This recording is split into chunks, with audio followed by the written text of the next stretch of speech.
जय जय राम कृष्ण हरे राम राम जय जय राम कृष्ण हरे जय जय जय जय. पण तो आपल्याला दिसत नाही. बघा आपल्या बाजूला एक या ठिकाणी एक साक्षात म्हणजे भगवंताचा अवतारच होऊन गेले स्वर्गीय बाबा. त्यांचा संघ लाभला. असे अनेक संतांचा संघ मला लाभत. कारण मठावरती त्यांचा कीर्तन प्रत्येक वेळेस आणि एकदा योग असा आला मठावरचा कीर्तन झाला बाबांचं. मी लहान होतो, साधारणतः 10वी झाली होती माझी आणि मला 97चा 98चा असेल त्यावेळेस. आणि बाबांचं कीर्तन मठावरती झालं आणि त्यानंतर सगळे भोपळीकडे कीर्तनला जात होतं. आणि मला काय वेळ होतात आणि आमच्या घरातून मला पूर्ण मोबाईलची कुठे झाले. मी बाबांच्या तिकडे गेलो होतो. कुठे? खांडसला कीर्तन. जेव्हा गाड्या बिड्या नव्हत्या बरं का, तिथून ते टपटप पकडली होती कशाची बाबांच्यावर मी पण. तेव्हा काय परिस्थिती अवघड होती, म्हणजे परिस्थिती गरीबच असायची. मग तिकडे कीर्तन खांडसला तिकडे कीर्तन बाबांच्या तिकडे गेलो होतो खांडसला. असे तसेच वामन बाबाचा संघ लाभला. आमचे आजोबा रुडू बाबा थोडे त्यांचा संघ लाभला. आणि आता मागे 8 दिवस आम्ही ज्या ठिकाणी आम्हाला धर्माचार्य प्रशिक्षण देऊन शिबिरात आम्हाला प्रमाणपत्र मिळालं, ज्यांनी आयोजन केलं होता ते आपल्या अयोध्येचे कोषाध्यक्ष गोविंदगिरी महाराज, त्यांच्यावर सतत 8 दिवस. त्याच्यानंतर पांडुरबाबा फुले, पंडित कराटकर, अशा संतांचा संघ लाभला.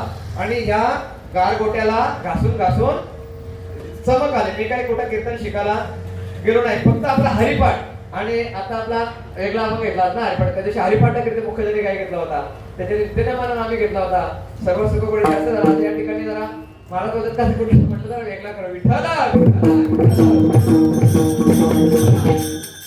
कसं असतं संघ लाभला आणि एका क्षणामध्ये पाप जरूर खाक झाले. आपण नेहमी उदाहरण पाहतो बघा, कोणाचा? आजामेला हा किती पापी होता? पापी होता, पण तो सुद्धा पुण्यवान होता पूर्वी जन्मातला. आजामेलाची आपल्याला कथा माहिती आहे का? आजामेलाची कथा याची मार्कंडे पुराणाची कथा आहे आजामेलाची. आजामेल हा पूर्वी दंडी ऋषी होता. आणि दंडी ऋषी असं तर त्यांच्या अंगावरती एकही वस्त्र नसतं आणि ते फक्त अरण्यामध्ये हिमालयामध्ये वास करत असतात. प्रत्येक डोक्याला शेंडी असते त्यांच्या आणि शेंडीला रुद्राक्ष वरती असतं. म्हणजे मी नाही सांगायचं जशी कथा वाटते तशी तुमच्या समोर मांडतोय ते आता. आणि हिमालयाचं भ्रमण ते करत असताना आणि अति बर्फवृष्टी झाली आणि त्या बर्फवृष्टीमुळे हे जे ऋषी होते दंडी ऋषी ते बर्फाच्या अति गारठ्यामुळे आणि बेशुद्ध पडले. आणि त्याच मार्गामध्ये तिकडनं एक ऋषी आणि त्याची कन्या ती प्रदक्षिणा करत हिम प्रदक्षिणा करत असताना त्यांनी पाहिलं की हे दंडी ऋषी आहेत आणि ते जे ऋषी होते ते अंध होते आणि त्यांची कन्या त्यांना ती परिक्रमा करत होती, हिमालय परिक्रमा करत होती. आणि त्यांनी पाहिलं, तिने सांगितलं की बाबा या ठिकाणी कोणीतरी महात्मे मूर्छित पडलेले आहेत आणि बहुतेक ते अति थंडीमध्ये पडलेले आहेत. त्या महात्म्याने त्या ऋषीने त्यांना पाहिलं आणि त्यांना कळलं की हे जिवंत आहेत, परंतु अति थंडी मुलं आणि यांना हे मूर्छित पडलेले आहेत. यांच्या अंगावर पूर्ण वस्त्र होते त्या ऋषीच्या आणि त्या ऋषिकन्याच्या. आणि तिने विचार केला, ते ऋषी काय म्हणाले की माझे जे वस्त्र आहे ते या महात्म्याला तुम्ही अर्पण करा आणि याला जीवदान द्या. पण ऋषी जगला पाहिजे, साधू हे वाचले पाहिजे. पूर्वीपासूनची परंपरा होती की साधूंचा संगोपन केला जायचा. अनेक आपण पुराण पहा, त्या पुराणामध्ये साधूंचा हजार लोक करत असत, संगोपन करत असत. आणि म्हणून ते जे ऋषी होते महात्मा होते ते म्हणतात की माझ्या अंगावरचे वस्त्र आहेत, हे जे गरम जे मखमली कपडे आहेत या ऋषीला घाद्या. त्या राजकन्याने त्या ऋषिकन्याने विचार केला की आज एवढी सुंदर आहे ही ह्या माझ्या वडिलांच्या कृपेमुळे जिवंत आहे, नाहीतर जगतामध्ये मला कोणी सोडणार नाही. तेव्हा ती म्हणते की बाबा तुम्ही तुमचे वस्त्र नका देऊ, माझ्या अंगावरचे कपडे आहेत, गरम कपडे आहेत, मी त्या ऋषींना देतो आणि त्यांना जीवदान देतो. परंतु त्या बाबाने सांगितलं की नुसत्या कपड्याने हे काही जिवंत होणार नाहीत, तर मी यांना माझ्या जवळ घेते आणि यांना जीवदान देते. त्यावेळेस त्या ऋषिकन्याने आपल्या पितासमोर, आणि ते सुद्धा ऋषी होते, की पाणी सोडला की मी यांना भाऊ समजून आणि माझ्या अंगाची ऊब यांना देते आणि यांना जिवंत करते. आणि ज्या प्रकारे त्या ऋषिकन्याने पाणी सोडला आणि काय सांगितलं की मी माझ्या भावा समानाला मानून आणि माझ्या अंगाची उभारण्या देण्याने जिवंत करते.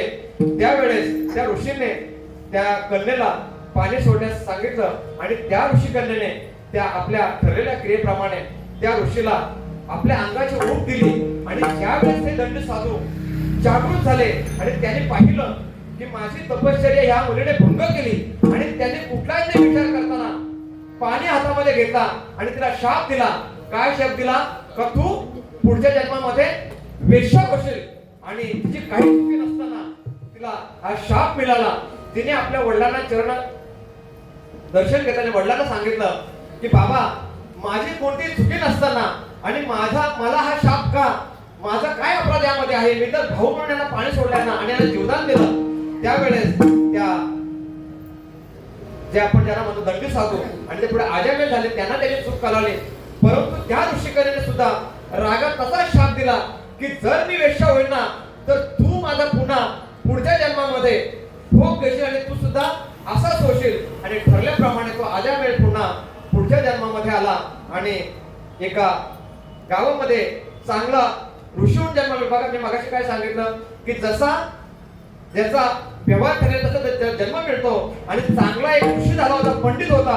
परंतु एका ठिकाणी जात असताना आणि एक ग्रहस्थ एखाद्या महिलेला मारत होता आणि ह्या आजमेला काय दया आली, त्या महिलेची दया आली. पाहिलं की अरे, हे चुकीचं करतो हा माणूस, ह्या महिलेला मारतो का? तर त्यावेळेस तिने सांगितलं की हा माझा पती आहे, परंतु मला फार त्रास देत आहे आणि मला याच्यावर राहायचं नाही. आता त्यावेळेस मला याच्यावर राहायचं नाही. मग त्या आजमेलाने सांगितलं की मी एक काम कर, तू काय कर, माझ्या घरी चल आणि त्या ठिकाणी माझ्या मुलीप्रमाणे राहा. त्यांनी काय भावना केली? त्यावेळेस मुलीप्रमाणे भावना केली आणि त्याच्या घरी गेली. घरी गेल्यानंतर जसं ठरल्याप्रमाणे चक्र पुन्हा फिरू लागले आणि तिने रात्रभर जागी राहिली. आणि मग आजामेलाला सकाळ 2 वाजता किंवा काही ठराविक दिवसांनी सांगितलं की तुम्ही माझा संग करा. त्यावेळेस त्या ऋषीने सांगितलं की अरे मुली, मी तुला माझ्या मुलीसारखी समजून आणि या ठिकाणी आधार दिला आहे, कारण माझ्या मनामध्ये तुझ्याविषयी कुठल्याही प्रकारची दुष्ट भावना नाही आहे. बरं, चक्र उलट फिरलं बघा पुन्हा.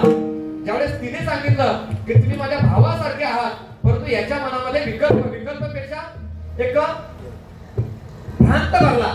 खोटी याच्या मनामध्ये संशय निर्माण झाला. आणि तसंच आता ह्या महिलेने सांगितलं की जर तुम्ही असं नाही कराल तर मी गावभर गोंगाट भरेन आणि सांगेन की ह्या माणसाने मला आणलेले आहे आणि माझ्यावरती अतिप्रसंग करण्याचा प्रयत्न केलेला आहे.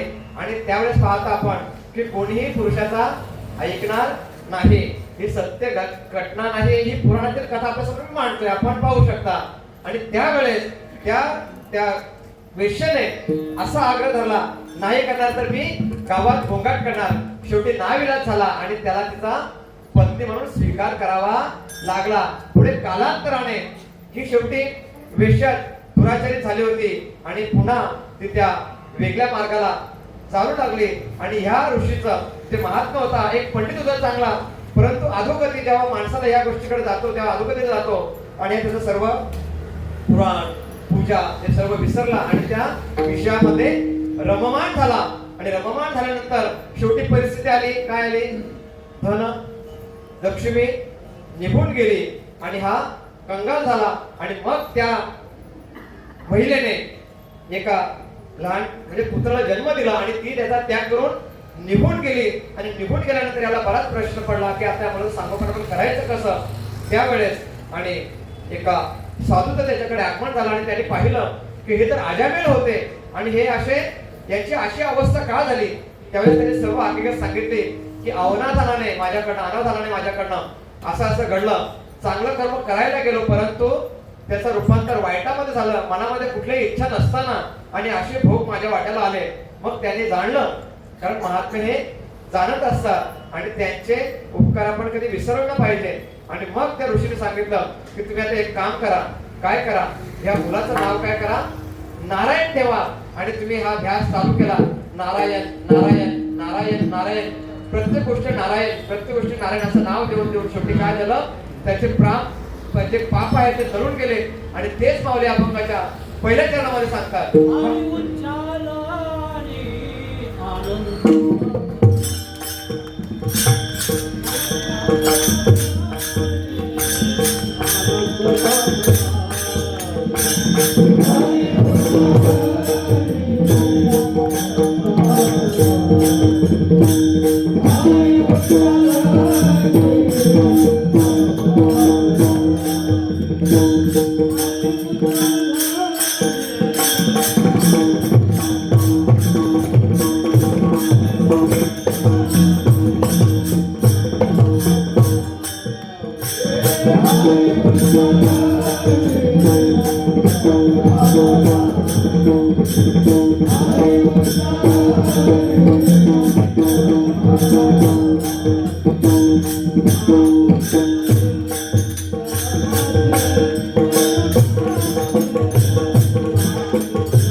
जय